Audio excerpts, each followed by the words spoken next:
YouTube, how you going? Welcome back to Pack to Glory, episode number 30 here on our first owner only RTG. And isn't EA being a Grinch this FUTMAS? All of these red cards are ridiculously priced.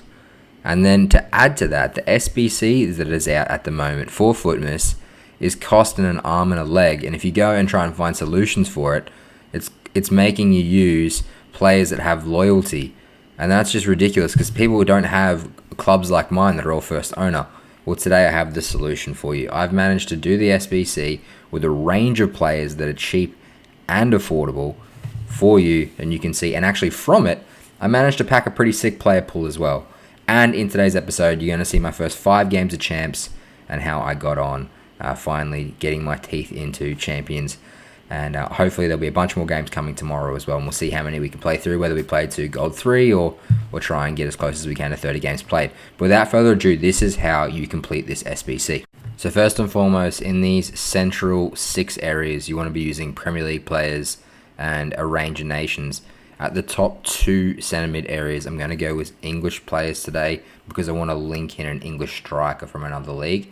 And I'm going to try and get in a rare player, a cheaper rare player, and then also I can just use a non-rare there as well. Now, up top, I'm going to then now go and grab an English player from another league that isn't the Premier League to finish off that little triangle, and I've got myself all the chemistry that I need for that particular part of the field. In the CDM spot, I want to get another player from the Premier League. This time, I don't want an English player. I want to get a different nationality because I've already used up all 3 English players that I can. So I'm just going to go and get any nationality I want from the Premier League. Try and get a high rated and someone who's just an odd nationality there. Next, I'm going to take David Luiz at centre back because I want to pair him with a left back that's Brazilian. That's really important. You don't have to have David Luiz here. You could have a German or some sort of different nationality. I've got a German keeper, so I can't have a German centre back, but you could use French or whoever you want. So now that I have him at centre back, I can go get a Brazilian left back from La Liga. And then I can go and find myself another Brazilian in the position of left mid, but it can't be from La Liga either because my left wing, left back, right mid, right back are all going to be from leagues that aren't the Premier League. So I've picked up a Ligue 1 left mid there that's Brazilian, just already in my club. So if this centre back side here, I'm going to need to get a different nationality that I haven't used that yet. And I'm going to go and pick up a French centre back. I think I'm going to pick up. I think I've got a Frenchman from West Ham and Diop, so I'm going to pop him in there, which means I can now get a French right back from a different league. So any right back that's French not from the Premier League or the leagues we've used so far. So I've got a German there, and then I'm going to get a French mid from a different league as well, like Alessandrini. Now you don't have to use French. You could use a different nationality, as I said. This is just the setup I've gone. If you just go and copy my side, you should be able to do this very cheap, just by copying exactly what I've got. I do have some players with loyalty already. You don't need loyalty here. You should be able to just buy these players fresh and still complete the challenge. Of course, this is a first owner only club, so I've got a lot of players that already have loyalty, and that's it. Done. Did it for about 12k altogether. So it can be done very cheap and very easily. You don't have to go and spend an arm and a leg or have all these loyalty players, which Footbin will have you believe, and that's the FUTMAS challenge completed. Thank you. And from that we get a mega pack, which I think is about 32.5. Okay, correct me if I'm wrong there. So hopefully we can pull someone decent. We're going to jump straight into the packs. I will fire over to the store. Bear with me for one moment, and then boom, we're in. Let's get the pack going. Can we see boards? Can we see a walkout? Give me something festive. It's Christmas time. Can I have a gift, please, EA? Boom. Okay, boards. I'm feeling it. Brazilian. Inform. Striker. Hey, we'll take an inform any day of the week. Vinicius, probably not the greatest card in the world, but that's our money back from the SBC. That's 12k back, and then whatever else is in there, that's all. We're going to add that to the club, and there we go. Ander Herrera, he'll link perfectly into our Di Maria special card, into Idrissa Gueye, and into Rodri, and all sorts. So he will be a perfect pickup. We can add him straight into our starting 11 if we wish. 4-star weak foot, 6 foot tall. 89 interceptions, 84 standing tackle, 86 stamina, 89 aggression, solid composure, 83. They're good attacking positioning, finishing shot power. Give him a little pace boost, get him on 10 chem, and you got yourself a decent player there. And then, of course, the Brazilian inform. So there you go. That's all you really need to know about this challenge. Go ahead and get it done and enjoy yourself a mega pack. Furthermore, I want to add to just how insane the market has gone for this particular SBC. I had a Haps card in my club. I sold him for $9,500 because he was one of the Dutch left backs that link into Nathan Ake. So be careful if you use Ake at centre back to try and make a Dutch left hand side. You're going to get caught out there because his price is through the roof. So getting into our weekend league games. In game number 1, you can see I've got the yellow bar connection. The team that we're playing against is not particularly strong. It's good. It's just as good as ours. But it's not going to really throw that worry into me. And I show that little bit of connection here because I have had a request or two to start streaming. And what platform you think I should stream on, I would love for you to let me know in the comments below, whether that's, like Twitch or whether it's just to stay on YouTube. And we start the game here with us conceding a goal, which is never a good start in champs. And it was a nice finish. The guy found space. It was poor defending by me, and I thought straight away that under Herrera that I've given him a nice start, and the squad I've put together with Ericsson and Cam and Vardy, I thought, no, we need to make changes. We need far more pace.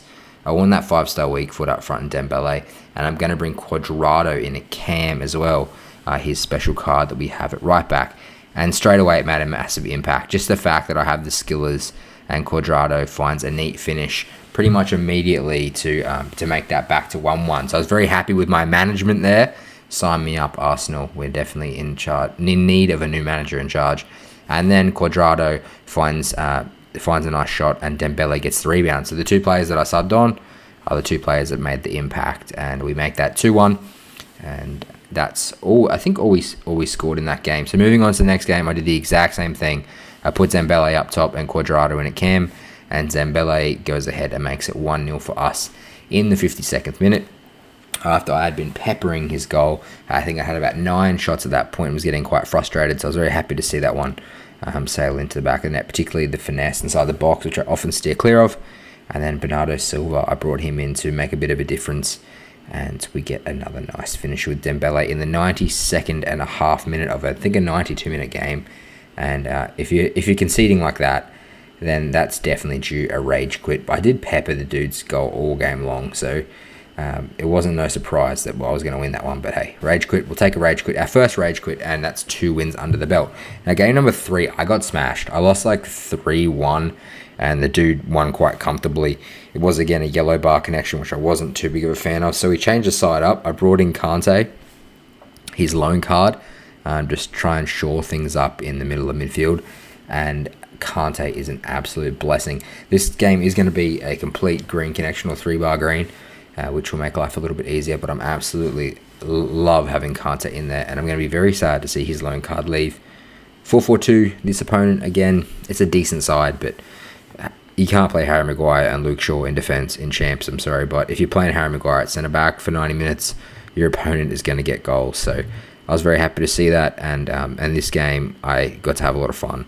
Having Kante in there to clean things up and having a quality strike force meant that I could get goals. And Benzema has finally found the back of the net for us, and Di Maria with a lovely ball over the top to make that 2 for Benzema in the 49th minute, with a decent volley and nice finish there. Shame that one wasn't in online rivals, because that would have been a LBY over the top through ball for a finish. And then lastly, a nice back heel from Benzema, and we're going to kind of work the ball around here, find the space to get the shot away, and the keeper makes actually a really tidy save on that one. I thought that one was going in, and that was going to get Di Maria on the score sheet for his first goal of the day, but unfortunately no. But then pretty much immediately straight after, some nice work from Di Maria using his 5-star skill moves to make himself a bit of space, and then an easy cut back for Benzema for the hat-trick. And that's 3 for Benzema, and when you see that start button get hit straight away after 3-0 in the 50th, you're probably expecting the rage quit to appear. So our second rage quit of the day in champs, and so far we are 3 wins and 1 loss in our first 4 games. So we're going to press on for that bronze one today. I said I'd show you all 5 of our champs games, so that I will do. And I also want to show you the team that I'm currently using. Of course, all first owner only. Yes, I am using Kante's loan. I will bring in Ndombele for him when his loan's up. Hopefully FUTMAS drops something nice overnight that will slot into our team, because I'm yet to do one of the FUTMAS cards so far. But that's the team. Quadrado's coming in up into cam. I'm actually dropping Idrissa Gueye back into right back to fill his spot during in-game. And our two CDMs are Kante and Matuidi at the moment. So the final game, this one is probably the best connection that I had throughout the whole time. And this guy's side was good, but again, nothing too fantastic. So there's definitely a chance for me in this game. And we get an easy cutback for Benzema. And what a shocking save by his keeper there. Yes, Benzema has decent shot power, but the keeper should be saving those. And I was pretty stoked to see that go in, because that is some atrocious keeping by Hugo Lloris. And Hugo Lloris made, I think, 15 saves for this guy this game. And then it's chugging away here, and he finds a nice breakaway and a tidy near post finish. But I was extremely frustrated when that went in, because he'd already made so many saves. Thankfully, Benzema goes through again. Another big save by Lloris, but then Dembele with that 5-star weak foot finds the back of the net to make it 2-1, and a little bit more comfortable for me. Because at that point, Lloris was trying his best to make up for his early error and was making save after save after save. Benzema, they just trying to put more of the pressure on, and in this final bit here, I do just be really patient, trying to draw and bring the holes. And a little bit of a tip here, that pass was a double tap of the A button or double tap on X if you're on PlayStation. It lofts the pass over the defender's leg, and without that, I would not have been able to find the striker inside the box. So a little bit of a nice way to be able to find that striker. And then Quadrado, he was fantastic for me in cam. A nice tidy finish into the top corner there. Finesse and the dance to celebrate. And yeah, I absolutely love that card at camp. So if you have him, and right now he's just sitting in your bench, or you're playing him at right back, I would recommend bringing him up the field, use those 5-star skills, and a lovely finisher, and I think you'll enjoy him up there. I'm going to let this one just play on, because at this point the guy's lost his head, and I actually just go and score immediately straight away after. You can see he's not really putting a lot of thought in it. I've got the high press on, and I'm going to wait for that runner. I'm not actually going to do any skill moves here. Just wait. I'm just waiting for him to commit, and then sweaty goal across the face. Easy tap in. 5-1. There's that pause button, and he rage quits there. So we actually make that 3 rage quits out of our 5 games, and that's our 10th Champs win. Last time in Champs we just played to 6 wins because I didn't have enough time to play. So this time we've got 4 games in, and I'll have plenty more hopefully tomorrow. We get a 2-player pack from it. Can we get anything nice? No, we cannot. So we're going to skip on through that, and that is all from today's episode. So please let me know in the comments below if you think I should give streaming a crack, and what platform you'd like to see streaming on. But that's all from today's episode, guys. If you enjoy the content, of course, hit that subscribe button. Plenty more coming your way. Upload every day. Hit that like button, all that good stuff. But until next time, take care. See you soon.